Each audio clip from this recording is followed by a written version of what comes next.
All right, everybody, listen up. This is a public service announcement. The Matrix Resurrections is not a good movie. I know you're surprised. I know you're shocked. It's not a good movie. I actually went to all the trouble of watching all the original films. Well, the live action films. I did not watch Animatrix. I don't have that kind of time. So, the first film is still very good. Holds up pretty well. The second film is just famous for its terrible CGI. There's entire moments of terrible CGI. Like, it has some of the worst ever. But, the film has its moments, and then the third film is similar. It has a few moments, but, they never really got past jumping the shark, in my opinion, where Neo can just, kill Sentinels with his hands in what's supposed to be the real world. Doesn't make any sense, and they try to have the Oracle explain it, and it doesn't really make any sense. You're connected to the machines now, even though you're not tied into anything. It doesn't make any sense. Why? How can you be that way? But the new movie was coming out here, and I don't think anybody had legitimately high hopes for it. I don't think there was but part of all of us want to be optimistic about this is still a sequel off the first film, and the first film was good. There's probably never been a pair of sequels that have been so bad compared to the original film, right? You normally don't earn 3 movies off of one film, and you certainly don't make such terrible follow-ups if you're going to do 2 movies. But I don't want to be too hard on them. They're not the worst movies ever. They're just such a far cry from the first. So this movie, knowing it's made by some of the same people, and they're all worried and obsessed over the red pill controversy, if you want to call it that people are using the term in a way they didn't intend.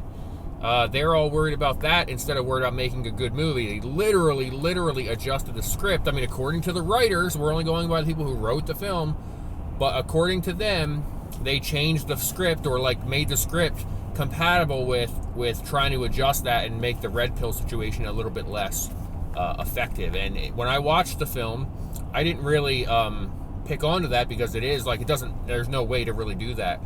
I kind of thought that they would do something really crazy with that. Now I just assumed because I had heard that they were not happy with that situation, and they're dropping F-bombs on Twitter after Elon Musk and everything like that. The one Wachowski, which are now sisters, I guess, not brothers. They called themselves brothers. In their own movies, it was the Wachowski brothers. They chose to use that term, but now they're just the Wachowskis. They're not using sisters. Why wouldn't they be using the sisters? I don't know. Anyway, so I knew it wasn't going to be good. I didn't have high hopes for it. Did anybody? And it was it was probably worse than I expected.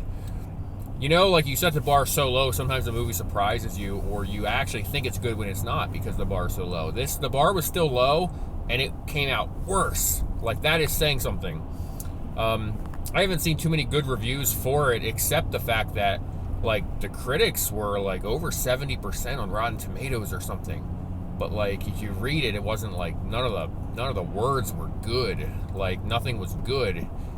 But for some reason, it was 71% at one point, and I think that's trickling down. But holy crap, because this movie is trash. It's got to be the worst Matrix movie. Of course. Who's surprised by that? Only one of the Wachowskis came back to do it. I think that they do try to scale Neo back a little bit, and I don't think that's a spoiler. I think people were really worried about that. People were convinced that they were going to turn Neo into a Luke Skywalker, a modern version of Luke Skywalker from The Last Jedi. But in fact, they just scaled him back a little bit. And that was bad enough. The first 3 movies were really all about Neo and what he could be. And all the other things were subplots, right? Well, this movie, they do scale him back, and I'm not sure that it fits or makes any sense. You guys made the bed, you guys need to lay in it. But instead, they're trying to pretend him and Trinity are tied together, and without both of them, it's blah blah blah blah blah. I don't know, because there was no mention of Trinity before, in the previous versions of this guy Neo. There was no like Trinity before that we know of. I mean, I guess now maybe there was, but that's what happens when you try to retrofit this crap into the situation. So now we have this situation where we have this like dreadful, terrible film that is screwing up the original film. And that's why I didn't like the Matrix sequels, and that's why I hold a grudge against them in the first place, is because they really crapped all over the first movie. They made the first movie worse, right? If you see the second film and the third film, they actually bring like the first film backwards. They take its steps backwards.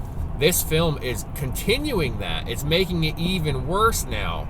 The first Matrix is going to be remembered worse than what it was because all these sequels now are bringing it backwards. It's incredible, and you're still doing it. Now, do I recommend this film? I think you have your answer. Of course not. So I'm going to go into some spoilers. So if you don't want this movie to be spoiled for you, don't keep watching. But the ending is not a cliffhanger. So that's important to know, that you're not going to be going in like it wasn't necessarily sequel bait, right? They're not setting themselves up for a new trilogy necessarily.